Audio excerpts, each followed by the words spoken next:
నెల్లూరు జిల్లా ఉదయగిరి నియోజకవర్గ పరిధిలోని శైవ క్షేత్రాలైన సీతారాంపురం మండలం ఘట్టిక సిద్ధేశ్వర స్వామి, కామేశ్వరి దేవి దుత్తలూరు మండలం రామలింగేశ్వర స్వామి సంజీవ శిఖరం ఆలయాల్లో మహాశివరాత్రి పర్వదినం సందర్భంగా ఉదయగిరి ఎమ్మెల్యే కాకర్ల సురేష్, మాజీ ఎమ్మెల్యే కంభం విజయరామిరెడ్డి ప్రత్యేక పూజలు చేశారు. ఆలయ ప్రధాన అర్చకులు వేద మంత్రాల మేళ తాళాలతో స్వాగతం పలికారు. ప్రత్యేక పూజలు అనంతరం తీర్థ ప్రసాదాలు ఆలయ ప్రధాన పూజారులు వారికి అందజేశారు. అనంతరం దుత్తలూరు మండలం రామలింగేశ్వర స్వామి ఆలయ ప్రాంగణంలో కళ్యాణోత్సవంలో పాల్గొని స్వామివార్లను దర్శించుకున్నారు. ఈ సందర్భంగా మాట్లాడుతూ ఉదయగిరి నియోజకవర్గం దుత్తలూరు, సీతారాంపురం మండలాల్లోనున్న ఘట్టక సిద్ధేశ్వర, ఉదయగిరి దుర్గం, రామలింగేశ్వర స్వామి సంజీవ శిఖరం టూరిజంలకు ప్రత్యేక ఆకర్షణలుగా ఉంటాయని సంబంధిత అధికారులతో పాటు దేవాదాయ శాఖ మంత్రి ఆనం రామనారాయణ రెడ్డితో ఈ ప్రాంతం టూరిజం అభివృద్ధికి చర్చించడం జరిగిందని, ప్రత్యేక కృషి కనబరిచి ఈ ఆలయాల అభివృద్ధికి కృషి చేస్తామని, ప్రధానంగా ఆలయాలకు వెళ్లే రహదారులు సైతం మెటల్ రోడ్లు ఉన్నాయని, రోడ్ల అభివృద్ధితో పాటు ఆలయాల అభివృద్ధికి కృషి చేస్తామని, అంతేగాక నర్రవాడ వెంగమాంబ ఆలయ అభివృద్ధికి కృషి చేస్తామని అన్నారు.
ఉదయగిరి నియోజకవర్గ ప్రజలందరికీ కూడా మహాశివరాత్రి శుభాకాంక్షలు తెలుపుకుంటా ఉన్నాను.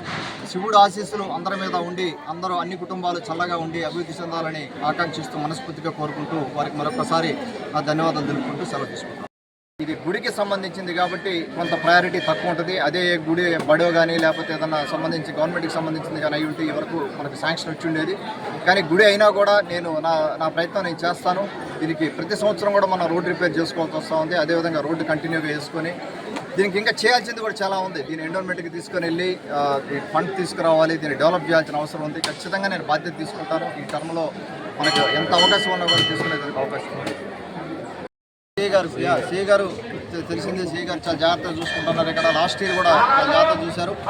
ఈ గుడికి నా తరఫున కానీ మన గవర్నమెంట్ తరఫున కానీ మన ఆనం రామనారాయణ అన్నతో మాట్లాడి అలాగే ముఖ్యమంత్రి గారితో కూడా మాట్లాడి దీనికి చేయాల్సింది చాలా ఉంది. మనం ఇంకా కూడా దీనికి అవకాశం ఉంది. ఇంకా కూడా ఎక్కువ మంది భక్తులు వచ్చే అవకాశం ఉంది.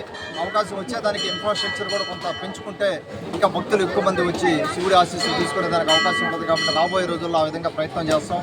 సిద్ధేశ్వర స్వామి టెంపుల్ అలాగే వెంగమాంబ తల్లి గుడి, ఈ రెండు గుళ్ళు అలాగే ఉదయగిరి పోర్టు, ఈ మూడు కూడా కనెక్ట్ చేసుకుంటే మనకు టూరిజం అభివృద్ధి చెందేదానికి అవకాశం ఉంది. పెద్ద రోడ్డు వస్తూ ఉంది మనకి. బెంగళూరు టు విజయవాడ పెద్ద రోడ్డు కూడా రోడ్ కనెక్టివిటీ కూడా ఉంది. కాబట్టి ఈ గుడికి ఎంతో ప్రాముఖ్యత ఉంది. ఈ ఘటిక సిద్ధేశ్వర స్వామి శివుడి ఆశీస్సులు మరొకసారి అందరికీ కూడా ఉండాలని ఇక్కడికి వచ్చిన వారు భక్తులందరికీ కూడా నమస్కారం చేసుకుంటూ ధన్యవాదాలు.